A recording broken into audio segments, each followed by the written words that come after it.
Hello, if you're like me, you bought a Moen Flo to protect your house from water damage. Mine stopped working after about a year. I do recommend it. It's a great product. It does what it's supposed to do. Saved me during the freeze we had here in Texas. But I called Moen. It's out of warranty. Couldn't really get much support from them. They told me they don't offer repair service, nor do they really sell any replacement parts for the unit. And at $400 and installation, it's not really a throwaway in my eyes. The repair is fairly simple. I did a lot of searching online. I couldn't find a write-up. Here's what you're gonna need. This is what I used anyway. There's a drill with a 3/16 inch drill bit. You're gonna flip this over as such. Do not take the entire assembly apart as I did initially. You'll see where I took the warranty label off. That's not necessary. You can leave your warranty intact. You're gonna come in here, you're just gonna pull this assembly out. There's an O-ring in there. Make sure you grease that before you put it back together. You're gonna flip this over and that wheel assembly is just gonna fall right out of there.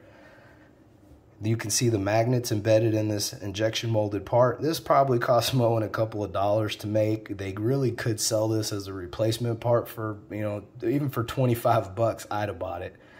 All you're gonna do is you're gonna take this, you're gonna drill some 3/16 inch holes above the magnets. You can see them right there. And then you're gonna use a pick as such to press them out. Then you're gonna do your best to clean all the rust and contamination, all the oxidation out from inside. You can see the old magnets up here. They're heavily corroded. The manufacturer's gonna tell you that's due to iron in your plumbing. Let's face it, all the municipal water lines are cast iron. So you're gonna have iron in your water. I have an entire house filtration system in front of this flow and it's still, rusted out after about a year. So this is something that probably everybody who owns one of these is gonna have to experience.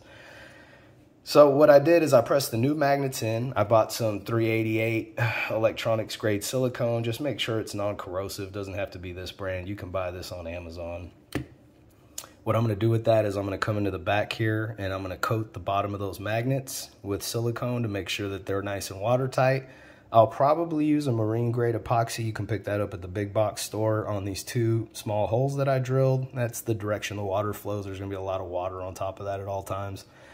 The magnets that you're gonna need for this repair, you can get from McMaster Car. There's a picture of two of them, the new ones in the bag. The part number is 5862K24. You're gonna end up spending more in shipping than you are in magnets because these are only about $2 a piece. If you just bought a flow, I recommend before you install it that you do this procedure. Just pop this out. Obviously, you don't have to drill any holes, but you just put some silicone, non-corrosive silicone on the bottom there to watertight it, and you shouldn't have to deal with this issue. And hopefully you'll get years and years of service out of your unit. That's really the only recommendations I have. If for some reason there are manufacturing tolerances, stack tolerances, you can see this is bowed out a little bit. I couldn't find the exact size magnet that you're gonna need. You may need to do a little bit of sanding on the plastic if you have rubbing issues. I don't, but again, as I said, manufacturing tolerances being what they are, there's a chance you might. It's not a big deal. Appreciate you taking time to view this. I hope this helps somebody out. Thank you.